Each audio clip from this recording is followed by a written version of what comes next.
You laughed. Everyone did. That dumb little stutter, 6-7, it was harmless, viral, harmless until it wasn't. Until I realized that two numbers so simple held a mirror up to my brain. And it blinked, because behind that glitch was a truth I couldn't unsee. We are trained to collapse.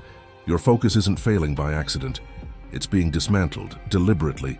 And every time you laugh at the absurd, part of your brain begs, can I stay here? Because the absurd is safe, predictable. You know what's not? That blank page, that unopened book, that goal you've been avoiding. You say you're lazy, you're not. You're chemically hijacked. You feel it, don't you, that itch, that micro-panic when things get too quiet. Like silence is dangerous. It is, to your programming. You were taught that stillness means failure, that struggle means something's wrong, that dopamine must drip or something must be broken. It's not broken. It's working exactly as designed. They don't need to censor you. They just distract you until you disappear. But what if that glitch 6-7 wasn't a mistake? What if it was your brain glitching on purpose, to protect itself, to escape complexity? Now ask yourself, how many times have you opened a book, felt your pulse rise, and slammed it shut? Not because it was hard, but because it demanded a version of you that felt too far away. Here's the paradox. You're not scared of failing. You're scared of what success would demand. Discipline, identity shift, isolation, better to scroll, safer to laugh, cheaper to stay in the loop. And every platform knows that. They don't want your attention, they want your identity. Because once you forget what effort feels like, you'll pay anything to avoid remembering. That's what happened to me. I used to think I had an attention problem, but no, I had a permission problem. I was waiting for my brain to feel like it. Then one night I studied 3 hours straight. Perfect environment, deep silence, no distractions. I remembered nothing, but I remembered the video I watched right after. A meme, the punchline, dopamine. And I realized my brain wasn't built to retain depth anymore. It was hunting the next spike. Not truth, not growth, just the next hit. So I changed everything. Not by fighting dopamine, but by weaponizing it. And that starts here. You don't fix this by meditating harder. You don't fix this by deleting Instagram. You fix this by understanding what they built and building something stronger inside it. Because you're not distracted. You're out-engineered. Every tab you open, every scroll you swipe, was designed to fracture your loop, to sell your attention in slivers until you forget how to hold a single thought. You think you crave freedom? No. You crave structured captivity that feels like freedom. So here's the truth. You won't out-discipline a system that profits from your failure.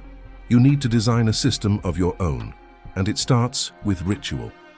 When you study without ritual, your brain treats it like chaos, and chaos is threatening. But when you light the same candle, sit in the same seat, press play on the same track, you send a signal. We've been here, we survived this, let's begin. That's not productivity, that's psychological survival. Elite performers don't wait to feel ready. They remove readiness from the equation.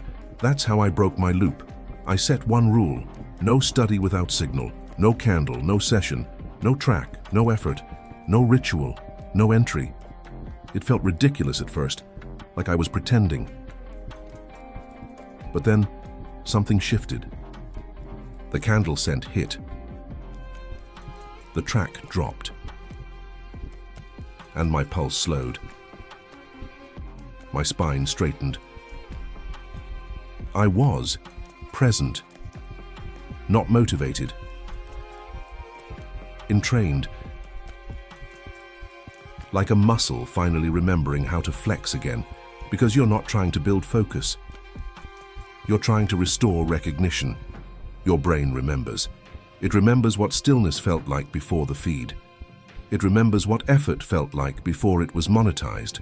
You just have to reintroduce it, slowly, deliberately, like a language you forgot but once spoke fluently.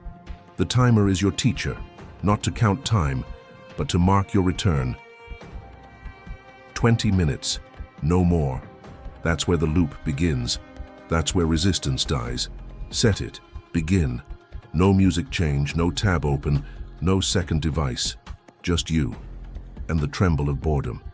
the silence so loud you swear it's screaming. That's withdrawal. You're not just breaking distraction, you're detoxing from a system built to keep you numb. Don't flinch. Don't run. This is the part where your old self begs for noise. Let it beg, because the noise is the enemy. The stillness is the weapon. And when you cross minute 19 and your brain screams for release, go one more, just one. That's where the rewiring begins. Minute 21. No applause. No light shining down. No sudden surge of clarity. Just silence. And then something else. A flicker. A feeling like you're still here. And that's when you realize you didn't die. Your boredom did. The version of you that needed dopamine every 9 seconds, it's twitching in a corner. But you're still sitting, still focused, still you. Or maybe finally you. And that's when the fear kicks in. Because if you can do this, if you can override the loop, then what else have you been avoiding? What other false limits have you accepted because the system rewarded your surrender? That's not shame, that's awakening. The burn you feel? It's not failure, it's friction. And the heat of a new neural circuit igniting for the first time in years. You're not just learning, you're becoming. And the system hates that. It doesn't want you focused, it wants you fragmented. Because fragments are predictable. They consume more, they ask fewer questions. They don't build, they scroll. But a focused mind, a still mind, it builds things that systems can't monetize. So it fights back. Notification, message, ping, ad. Each one engineered not to inform, but to interrupt. You're not being informed. You're being deformed. It's not your willpower that's weak. It's that your reward system was built by someone else and now you're rebuilding it from scratch. Painfully, deliberately, you are carving new architecture into your own brain, without applause, without witness, without permission. And that is terrifying because it means you can't hide behind the old story anymore. The one that said, I'm just distracted. I'm just lazy. My brain doesn't work like that. No, your brain works exactly like that. You just haven't shown it how yet. And when you do, when you reclaim your attention, the world around you doesn't just shift. You do. Your language changes, your decisions tighten, your hunger reappears. And with it, the ghost of your future self watching silently from the edge of the loop. Waiting, testing, asking, will you hold this one more time? Because identity isn't something you declare, it's something you earn, one repetition at a time. That loop you just survived? It burns behind your eyelids, not as pain, but memory. Your hands still tingle, your breath is slower, the room feels different, or maybe it's you. You crossed something invisible, not a finish line, a threshold. Most never get here, not because they can't, but because they're trained to stop right before the shift. You didn't.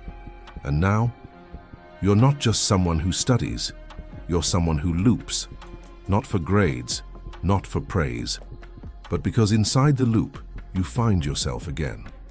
The version of you that doesn't beg for ease, the one that doesn't trade identity for stimulation, the one that remembers what presence feels like. But here's what the system won't warn you. This is only the first war. Now that you've tasted presence, it will haunt you when you're absent. Distraction won't feel like relief anymore. It'll feel like betrayal. Because clarity comes at a cost. Once you see, you can't unsee. And the world isn't built for the seen. It's built for the numb, the passive, the perfectly fragmented. You don't belong there anymore. That's the exile of awareness. But also its liberation. You're not addicted to dopamine. You're addicted to the version of yourself who never had to fight for their mind. That's over. Now you fight. Not by resisting the system, but by out-creating it. You build rituals. You anchor loops. You train your nervous system to crave friction more than relief.